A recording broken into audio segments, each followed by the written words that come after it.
Mark two one লিখেছিলেন, truth is stranger than fiction. এখন দেখছি কথাটা বেশি রকম সত্যি।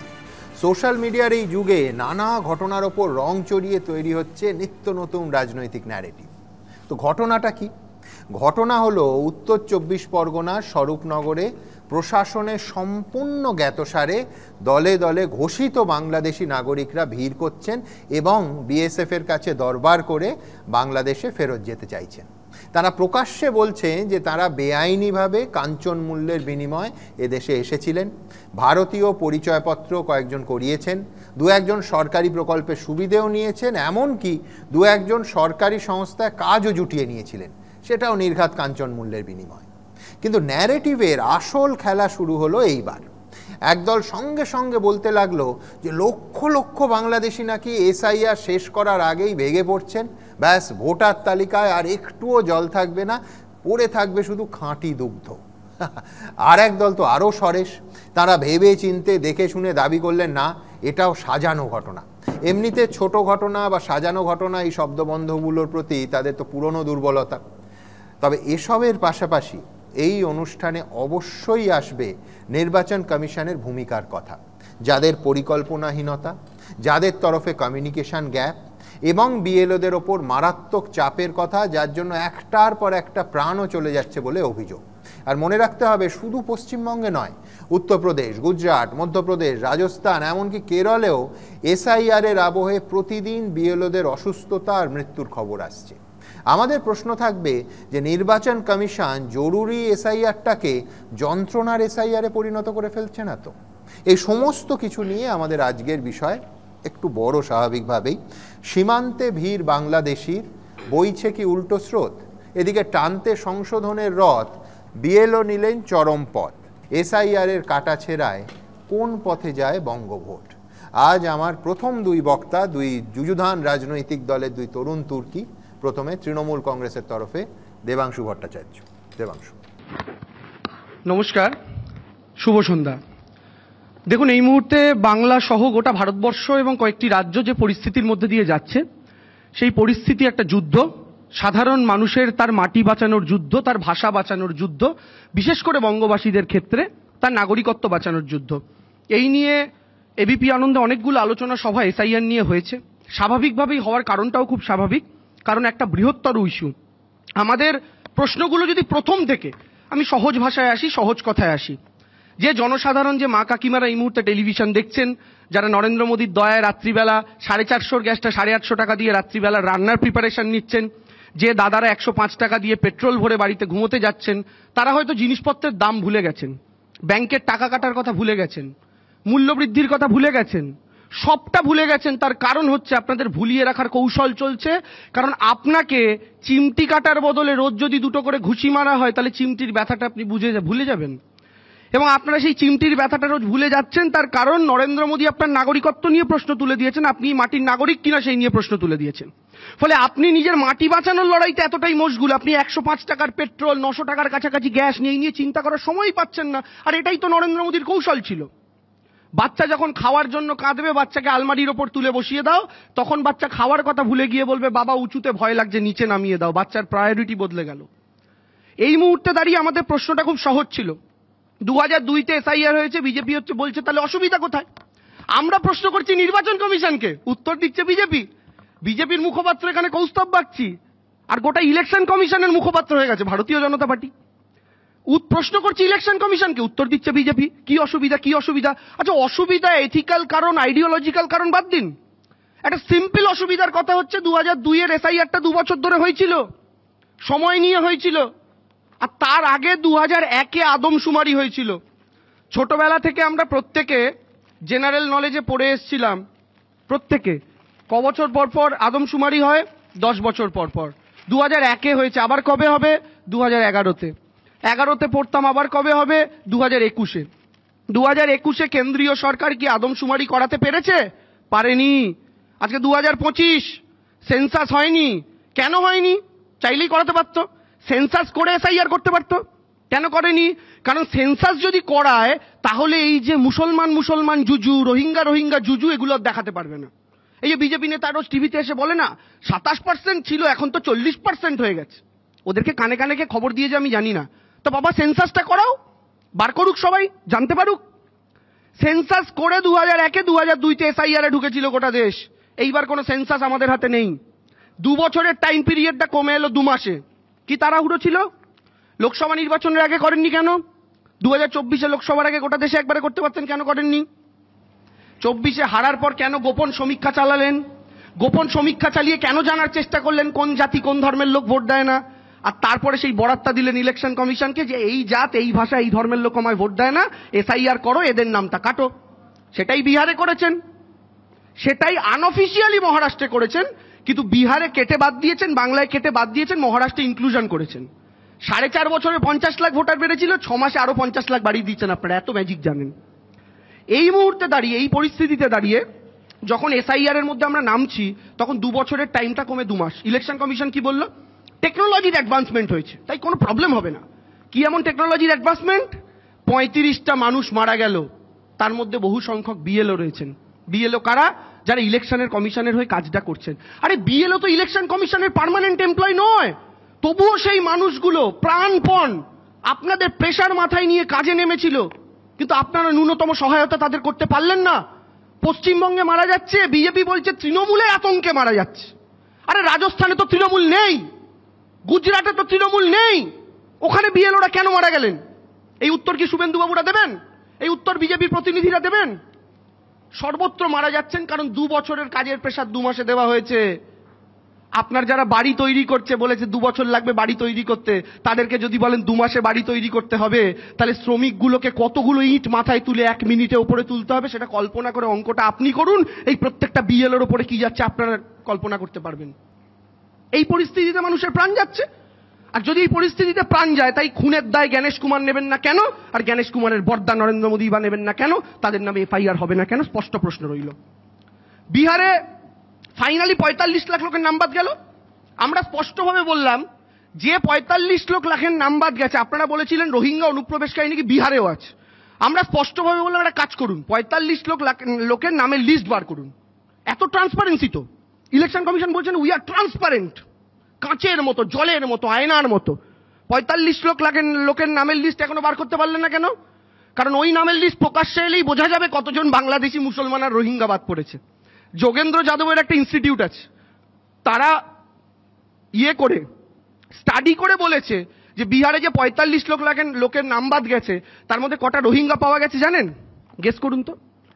বিহারে 45 লক্ষ লোকের মধ্যে 300টা রোহিঙ্গার নাম পাওয়া গেছে। 300টা, বুঝুন, 45 লাখের মধ্যে 300। এই 300টাকে খোঁজার জন্য বিহারের 12 কোটি লোককে রাস্তায় দাঁড় করিয়েছিল। মানে কি? একটা গ্রামে চোর ঢুকেছে, 500 জন গ্রামের মেম্বার, 2টো চোর, পুলিশ চোরকে ধরতে পারছে না, গোটা গ্রামে কেরোসিন তেল দিয়ে নেড়াপোড়া করে দিল। এইটা ভারত সরকারের বর্তমানে অ্যাটিটিউড। পশ্চিমবঙ্গেও তো একই কাণ্ড। তাহলে বিহারের লিস্ট পাবলিশ করুন না। কজন রোহিঙ্গা ধরা পড়লো ইলেকশন কমিশন বলেছে? কজন বাংলাদেশি অনুপ্রবেশকারী ধরা পড়লো? না, তারা করেনি। আচ্ছা, এই যে বিরোধী ভোটারদের বাদ দেওয়ার কৌশল, পশ্চিমবঙ্গে বিজেপি অনেক অভিযোগ করে তৃণমূল ভুয়ো আধার কার্ড বানিয়ে দেয়। আধার কার্ড যদিও কে দেয়? ভারত সরকার। বিজেপি বলছে তৃণমূল ভুয়ো ভোটার কার্ড বানিয়ে দেয়। ভোটার কার্ড কে দেয়? Election commission. বিজেপি বলছে তৃণমূল বর্ডার থেকে লোক ঢোকায়। বর্ডার পাহারায় কে আছে? কেন্দ্রের বিএসএফ। তাহলে কেন্দ্রের বিএসএফ বর্ডার পাহারায়, তৃণমূল সেটা ভেঙে দিচ্ছে। নির্বাচন কমিশন ভোটার কার্ড দিচ্ছে, তৃণমূল সেটা ভেঙে দিচ্ছে। ভারত সরকার আধার কার্ড দিচ্ছে, তৃণমূল সেটা ভেঙে দিচ্ছে। আরে নরেন্দ্র মোদী রিজাইন করে কালকে মমতা ব্যানার্জিকে প্রাইম মিনিস্টার করে দিন। আপনাদের সব তো উনি ভেঙে দিচ্ছেন, এত ক্ষমতাও না। আপনাদের আধার কার্ড ভেঙে দিচ্ছে, ভোটার কার্ড ভেঙে দিচ্ছে, বর্ডার ভেঙে দিচ্ছে, যাই হচ্ছে বলছেন তৃণমূল করছে, অথচ তিনটেই আপনারা নিয়ে বসে আছে কেন? বিজেপি মাঝে মধ্যে বলে বর্ডারে ফেন্সিং তোলার জন্য নাকি তৃণমূল সরকার জমি দেয় না। আরেকটা মিথ্যা কথা। আর শুভেন্দু অধিকারীর মতো একটা বিরাট বড় মিথ্যেবাদী আমরা পেয়েছি বিরোধী দলনেতা হিসাবে। আরে বর্ডারে ফেন্সিং এর জমি নিয়ে আসাম সরকারের কাছেও কেন্দ্রীয় সরকার ল্যান্ড চেয়েছিল, আসামে বিজেপির গভর্নমেন্ট দিতে পারেনি। চিঠি লিখে কি বলেছে জানেন সেন্ট্রাল গভর্নমেন্টকে? বলেছে ল্যান্ড দেওয়ার জন্য আপনারা যে বর্ডারটা টেনেছেন, যে বাউন্ডারি ড্র করেছেন, সেই অনুযায়ী যদি ফেন্সিং করতে হয় তাহলে আসামের প্রচুর গ্রাম বাংলাদেশে চলে যাবে পার্মানেন্টলি। সেটা সলিউশন করুন, বর্ডারের লাইনটা চেঞ্জ করুন, তাহলে আমরা জমি দিতে পারবো। আসামের বিজেপি গভর্নমেন্ট সেন্ট্রাল গভর্নমেন্টকে বলেছে। কেসটা পশ্চিমবঙ্গেও তাই। এমন ম্যাপিংয়ে ওরা বর্ডার করতে চাইছে যেই ম্যাপিংয়ে করলে বাংলার বহু জমি বাংলাদেশে চলে যাবে। বিজেপি বলে মমতা ব্যানার্জি পশ্চিমবঙ্গকে বাংলাদেশ বানাতে চাইছে। না দাদা, নরেন্দ্র মোদী পশ্চিমবঙ্গের মাটি বাংলাদেশে তুলে দিতে চাইছে, সেই কারণে ওইভাবে বর্ডার করতে চাইছে। আমরা বলেছি বর্ডার ডিসপিউটটাকে সলিউশন করুন, তারপরে জমি দিতে আমাদের কোনো অসুবিধা নেই। আসামের হেমন্ত বিশ্ব শর্মা গভর্নমেন্ট যা বলেছে আমরাও তাই বলেছি, কিন্তু বিজেপি ওটা বলছেন এটা বলছে, এই আরেকটা মিথ্যাচার। তারপরের বক্তব্য কি, তৃণমূল নাকি এই করছে ওই করছে। ত্রিপুরার প্রাক্তন মন্ত্রী প্রতিমা ভৌমিক, ত্রিপুরাতে একটা কেস হয়েছে কদিন আগে, প্রতিমা ভৌমিকের সম্ভবত ভাইয়ের কি কাকার ছেলে এরকম কেউ একটা হবে, কাকা এই ভাই, হ্যাঁ খুড়তুতো ভাই, তিনি বধূ নির্যাতন মামলায় জেলে গেছেন। খুব ভালো কথা। জেলে গিয়ে সেই বধূ যে কমপ্লেন লিখছে সেখানে বলছে প্রতিমা ভৌমিকের, অর্থাৎ সেন্ট্রাল মিনিস্টার ছিলেন তিনি, বুঝুন সেন্ট্রাল মিনিস্টার বিজেপির, তার ভাই তিনি, মানে তার কাকার ছেলে, তিনি বাংলাদেশ থেকে এসছেন, এসে প্রতিমা ভৌমিকের বাবাকে নিজের বাবা বলে আধার কার্ড তৈরি করেছেন। মানে নিজের জেঠুকে বাবা বলে আধার কার্ড তৈরি করেছে। এবং শুধু তাই নয়, তিনি নাকি এখানে ভুয়ো আধার কার্ড বানানোর বিজনেস করেন ত্রিপুরাতে। কে বলছে? সেই বধূই অভিযোগপত্রে লিখেছে, অভিযোগপত্রের কপি আমার কাছে আছে। সেন্ট্রাল মিনিস্টার প্রতিমা ভৌমিক, তার কে করছে এটা? ভাই এই কাজটা করছে, বুঝুন সেন্ট্রাল মিনিস্টারের ভাই। আর বিজেপি কোন দিকে আঙুল তুলছে? পশ্চিমবঙ্গের দিকে আঙুল তুলছে। ভাই ত্রিপুরায় তো তৃণমূল নেই, এই উত্তরগুলো কে দেবে? চতুর্থ বক্তব্য, আজকে বিজেপি একটা কথা বলছে, হিন্দুরা ভয় পেও না, বাংলাদেশি অনুপ্রবেশকারী মুসলমানদের যা হবে হবে, হিন্দুদের কিচ্ছুটি হবে না, হিন্দুদের জন্য সিএ আছে। সিএ বিরাট বড় একটা লাড্ডু দেখাচ্ছে বিজেপি। আমি আপনাদের একটা কথা বলি, পশ্চিমবঙ্গে মতুয়ার সংখ্যা 1 কোটির ওপরে। আপনি সোশ্যাল মিডিয়ায় লিখলে, মানে গুগলে যদি সার্চ করেন 2.5 থেকে 3 কোটি বলে, যদি সমস্ত তথ্য বিচার করেন 1 কোটির ওপরে আপনি ধরতে পারেন। এই যে 1 কোটির ওপরে মতুয়া, আপনারা জানেন 2021-এর বাংলার বিধানসভা নির্বাচনের 1 বছর আগে বিজেপি সিএ পাস করালো। আপনাদের মনে আছে 2020-তে পাস হয়েছিল সিটিজেনশিপ অ্যামেন্ডমেন্ট বিল, পাস হয়ে হলো সিটিজেনশিপ অ্যামেন্ডমেন্ট অ্যাক্ট। 2020-তে পাস হলো, হওয়ার পর 4 বছর বিজেপি আইনটা ফেলে রেখে দিল, রুল ফ্রেম করলো না। রুল ফ্রেম না করলে আইন বলবতী হলো না, কোনো অর্থ থাকে না। এবার কি হলো? বিজেপি ওয়েট করলো 4 বছর। 24-এর লোকসভার 2 মাস আগে 2024-এর জানুয়ারিতে রুল ফ্রেম হলো। 4 বছর ওয়েট করলেন কেন? মতুয়াদের নাগরিকত্ব দেওয়ার হলে? ভালো কথা। এই যে 2024-এর জানুয়ারিতে রুল ফ্রেম হয়ে সিএ বলবৎ হলো, আজকে 2026-এর জানুয়ারি আর 2 মাস পরে আসবে, অর্থাৎ প্রায় 2 বছর। গেস করুন সিএ তে অ্যাপ্লাই করে কজন মতুয়া 2 বছরে নাগরিকত্ব পেয়েছে? মতুয়ার সংখ্যাটা 100-রও কম, এবং গোটা ভারতবর্ষে যদি সিএ তে নাগরিকত্ব পাওয়া বলেন তাহলে সংখ্যাটা 5000-এরও কম। আমি আজকে এবিপি স্টুডিও থেকে মতুয়াদের বড় নেতা সাজা শান্তনু ঠাকুর, সুব্রত ঠাকুরদের চ্যালেঞ্জ করছি, বুকের পাটা যদি থাকে কলকাতায় বা ঠাকুরনগরে 10,000 মতুয়াকে নিয়ে একটা সমাবেশ করুন। সেই 10,000, 1 কোটি মতুয়া আছে তো, তার মধ্যে 10,000 মতুয়াকে নিয়ে একটা সমাবেশ করুন, কিন্তু 10,000 মতুয়ার হাতেই যেন নাগরিকত্বের কার্ড থাকে, সিএ এর কার্ড থাকে। চ্যালেঞ্জ করছি, করুন। বুকের পাটা থাকলে কোন পারবেন না, আর নাগরিকত্ব তো দিতে পারেননি। সেই কারণে বিজেপিকে দলীয় ক্যাম্প করতে হচ্ছে। সেন্ট্রাল গভর্নমেন্ট ল পাস করেছে, তাদের বোঝানোর কোনো বালাই নেই। Same as election commission. SIR কিভাবে হবে, কিভাবে করতে হবে, আপনারা অধিকাংশই জেনেছেন ইউটিউব দেখে, সুমনদার ভিডিও দেখে সোশ্যাল মিডিয়াতে, কিংবা টিভিতে এবিপি আনন্দে সুমনদা ঘন্টাখানেক শোতে বুঝিয়েছে কিভাবে এসআইআর ফর্ম ফিল আপ করতে হবে। যে কাজটা জ্ঞানেশ কুমারের করার কথা ওটা সুমন দেব যে টিভি চ্যানেলে করছে, বুঝুন। যে কাজটা ইলেকশন কমিশনের করার কথা সেই কাজটা আমাদেরকে ক্যাম্পে গিয়ে করতে হচ্ছে তৃণমূল কংগ্রেসকে। ইলেকশন কমিশন বুঝিয়েছে আপনাদের? বোঝায়নি, ভগবানের নামে ছেড়ে রেখে দিয়েছে। আর তৃণমূল কংগ্রেস আন্দোলনে আছি, কারণ বাঙালির নাগরিকত্ব কারার ষড়যন্ত্র, কিন্তু আমরা ময়দানেও আছি। মানুষ বুথে বুথে, পাড়ায় পাড়ায় ক্যাম্পে তৃণমূল কংগ্রেসের প্রতিনিধিদেরই পাচ্ছে সাহায্য করার জন্য। বিজেপি কিন্তু আগুনে ঠেলে দিয়েছে বাঙালিকে, আগুনে ঠেলে দিয়ে হাওয়া। শুভেন্দু ঘুরে বেড়াচ্ছে, দিলীপদা কোথায় জানি না, সুকান্ত মজুমদার কোথায় জানি না, কিন্তু তৃণমূল কংগ্রেস কর্মীরা কিন্তু মাঠে আছে, আন্দোলনও করছে, ময়দানেও আছে। এটা হচ্ছে বর্তমানে তৃণমূল কংগ্রেস। তো এই যে বর্তমান পরিস্থিতি, এই পরিস্থিতির মধ্যে দাঁড়িয়ে আপনারা যদি দেখেন যে গোটা এসআইআর প্রসেসটাকে কাজে লাগানো হচ্ছে শুধুমাত্র বিরোধী ভোটারদের বাদ দেওয়ার জন্য। কিন্তু একটা কথা বিজেপিকে মাথায় রাখতে হবে, বিজেপি এনআরসি করেছিল আসামে, সরকার ওদের। বিজেপি প্রথম এসআইআর করেছে বিহারে, সরকার ওদের। পশ্চিমবঙ্গে কিন্তু সরকারটা বাবু তোমাদের নয়। ফলে যে খেলা তোমরা ওখানে খেলেছো সেই খেলা যদি ভাবো বাংলাতে খেলবে তাহলে কিন্তু খুব ভুল করছো। কারণ তোমাদের স্যুট পরা, বুট পরা, হাতে গ্লাভস পরা, টি শার্ট পরা 11 জন প্লেয়ারের মাঝখানে আমাদের কিন্তু একটা 5 ফুট 2 ইঞ্চির হাওয়াই চপ্পল পরা মহিলা রেডি আছে। তোমাদের 11 জনের বিরুদ্ধে সেই মহিলা একাই লড়তে পারবে। আমি একটা কবিতা দিয়ে শেষ করছি। সুমনদা দুবারে বেল বাজিয়ে দিয়েছে, কবিতা জানে বলি আগে বাজিয়ে দেয়। এই কবিতাটা একটু পাঁচালির মতো করে পড়ছি, ভাবুন পাঁচালিই পড়ছি।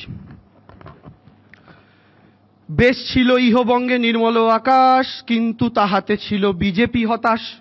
প্রতিবার ভোটে লড়ে আর যায় হারি, তৎপরে নিজ গৃহে লাঠি মারামারি।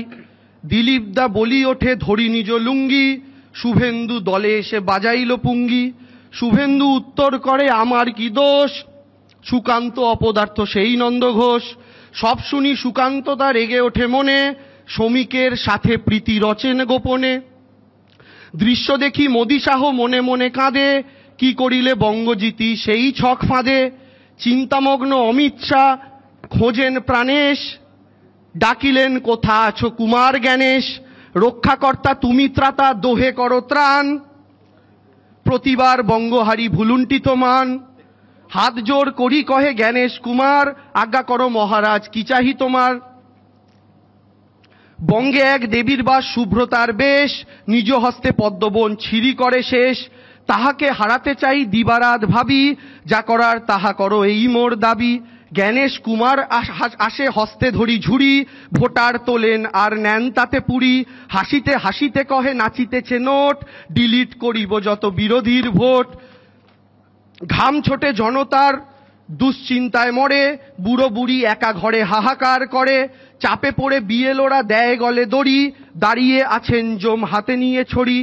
বিমানে বসিয়া মোদি ব্রহ্মাণ্ড ঘোরেন, আজ নেপচুন কাল প্লুটো পরশু ফরেন। নোটবন্দি, লকডাউন কিংবা আধার লিঙ্ক, জনতার ব্লাড করে দিল্লি থেকে ড্রিঙ্ক। বাংলাদেশি খুঁজতে গিয়ে ভারতীয় মরে, ধরিতে পতঙ্গ আগুন দেয় নিজ ঘরে। চিন্তামগ্ন সাধারণ শ্রমিক বা চাষি, অসুরের নেত্য দেখে কাঁদে বঙ্গবাসী। বর্গি চোখে কুম্ভীরাশ্রু আসলে নকল, বাঙালিকে জেলে পুড়ে জমির দখল। ইউপি বিহার হতি চলি আসে ছুটে, বঙ্গের মালিকানা নিতে চায় লুটে। শেষ স্তবক। নেতাজি রবির মাটি ঝোকায় না মাথা, ইহা জেনে মোদি সার সারা গায়ে ব্যথা। দূর হতে শোনা যায় খেলা হবে ধোনি, রাজপথে পুনরায় চেনা দিদিমণি। পাগল হইবে মোদি হারিতে হারিতে, শুভেন্দু ফিরিবে তার কাঁথির বাড়িতে। দিলীপ দা ফিরে যাবে বৌদির কাছে, লকেট দি সিনেমায় কৌস্তব দা গাছে। নির্মল থাকিবে বঙ্গ বাঙালির বাস, সকল শত্রুর যেন ওঠে না বিশ্বাস। হাওয়াই চটির হাওয়া তুলিছে তুফান, জোট বাঁধো এসো গাহি তার জয়গান। জয় বাংলা। এবিপি আনন্দ এগিয়ে থাকে, এগিয়ে রাখে।